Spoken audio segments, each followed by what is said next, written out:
good versus evil, us versus them. Then came the fall of the Soviet Union, and America ruled the world. We've kind of gotten used to that.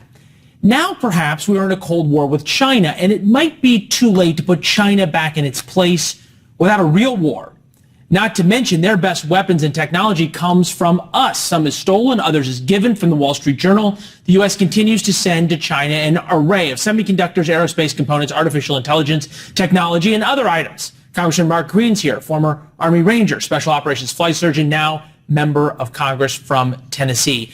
Are we right to ask that it might take a war to put China in its place, and could we win one?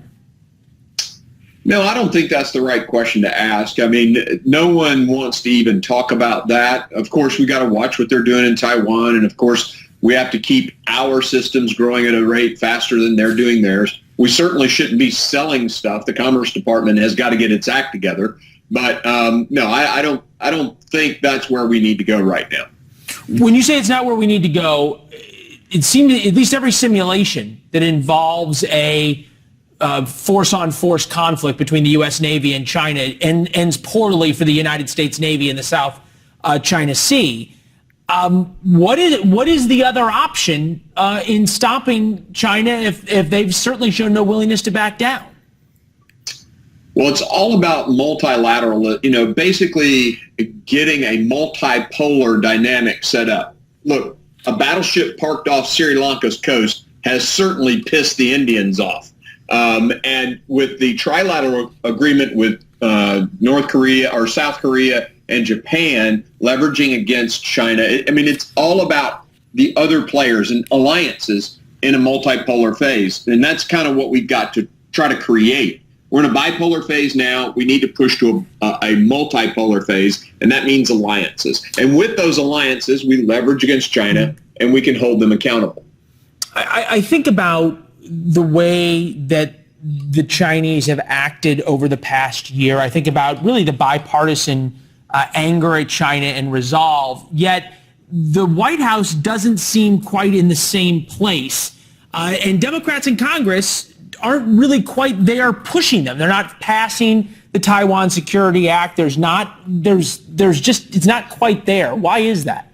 Well, there's a schizophrenia throughout the government, Leland, when it comes to China. You've got the commerce folks who want to sell as much stuff as they possibly can and make money for our corporations. Then you've got the defense-minded folks, and some of the administration people actually have the right mindset. They see China as the pacing threat. The folks at defense are pushing back. We've even had people resign from positions at the Pentagon because the Commerce Department wasn't working hard enough to keep technology out of the hands of the Chinese. So there's this schizophrenia, and we've got to get our government on a single page when it comes to China.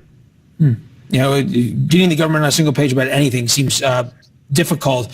I wanted to get you on this. We were talking a lot a year ago during the withdrawal from Afghanistan. The Washington Post just in the past a couple of hours dropped a long investigative piece into what happened and why it happened in Afghanistan, and then the lead up to the war in Ukraine.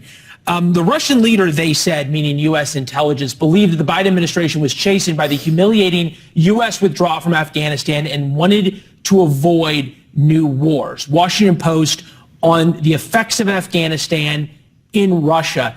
Do both the Russians and Chinese have the same view of the United States vis-a-vis Afghanistan? So I think both see a weak leader, but China's a little smarter on this than Russia is. Russia made their move thinking that Biden wouldn't act.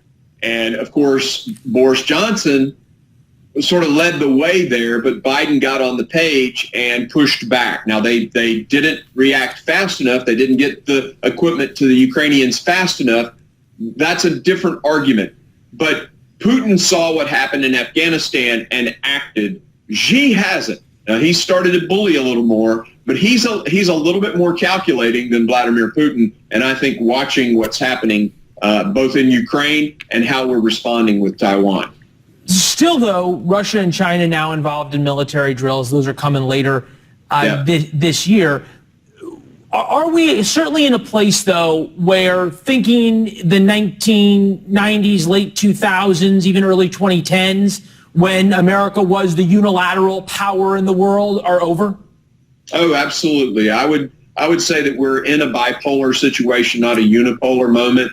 That was the 1989 was the unipower, the beginning of the unipower moment. We're now in a bipolar sort of scenario. What we need to create is a multipolar situation where we can create enough alliances, and India stands a good chance of being that country. Japan and South Korea, if they can get together and overcome some historical differences, that will be a big help for us. Of course, Australia with the AUKUS agreement, that's another key piece of it. That is the way forward, a multipolar world where we're working together to balance. Yeah. Well, Congressman, we appreciate it. Good to see you as always. Thank you. Thanks,